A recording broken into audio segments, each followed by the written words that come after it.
Should you study complex variables as an undergraduate math major? So complex variables is basically the study of complex valued functions. And in a typical complex variables course, you would first learn about complex numbers. What is a complex number? Then you learn about complex valued functions and you study them. You study continuity, you study what's called analytic functions, you do some integration, you do some applications, you do some stuff with series.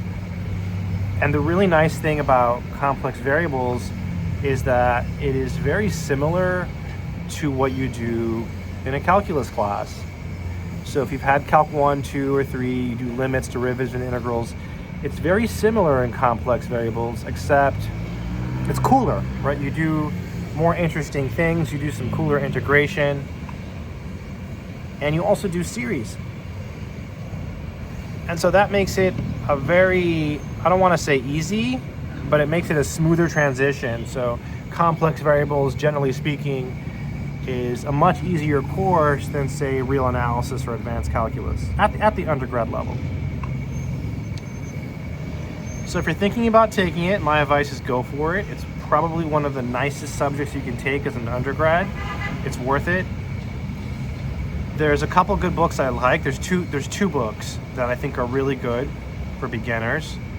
The first is the famous book by Brown and Churchill, Complex Variables. I'll leave a link in the description. And the second is my favorite book by Saf and Snyder. I'll also leave a link to the Saf and Snyder book in the description of this video in case you want to check it out. That one's a little more expensive, but it has answers to some of the questions, and I feel like the treatment is a little bit, I don't know, it's more beginner friendly, but the Brown and Churchill book is great. And you can learn complex variables with those books. There's other books, but they're more advanced. Sometimes they have less solutions in the back of the book to the exercises. But it's a good course for math majors to take if you are thinking about studying complex variables. When I took complex variables, my first test, I'm pretty sure I got a D on it. And I remember being in panic.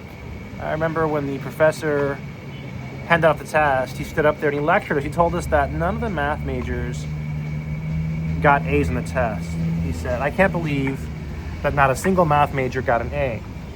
Only the engineers got A's. And I was shocked. I was like, wow, who are these engineering guys? I didn't know any of them. And I was worried about my grade. And so I worked really, really hard. And I pushed through and I got an A in the class. But it was hard. And I think for me, the hardest part of complex variables was the proofs. There are some proofs that you have to do in complex variables. And looking back through my course notes, looking back through my old proofs, I still have them. It's shocking to see, the mistakes I made. I thought, wow, I did this. I made these little simple mistakes. And that's how it is, though. That's how it is in mathematics. So it's a hard course. It's definitely easier than advanced calculus, definitely easier than topology. But it's worth taking if you have the opportunity to take it. It's also a good elective course if you're not a math major and you're like an engineer. It's a good course to take. In fact, where I went to school as an undergrad, complex variables was one of the recommended courses that you should take as an engineer if you were getting a math minor. So it's a good course. It's a good course. I've taken 2 courses on complex variables. I took one in graduate school using another book, the one by Ablowitz and Focus. That's a little bit more advanced. But I think that the Saf and Snyder book is probably your best bet if you want to study complex variables.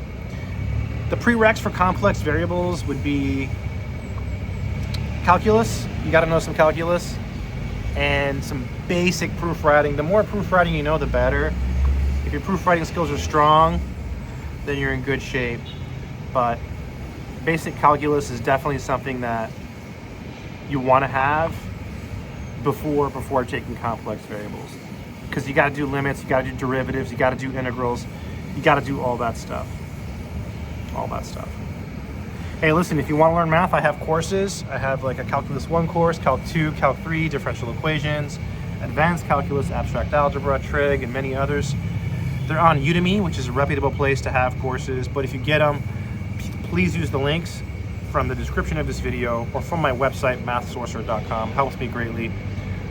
I also have a ton of math books, motivational books, links in the description. Yeah, I just wanted to talk about complex variables. Should you take it as a math major? Yes. I think the answer is yes. Definitely do it if you have the opportunity. It's worth taking. I don't think you'll regret taking it. So yeah, stay strong, my friends.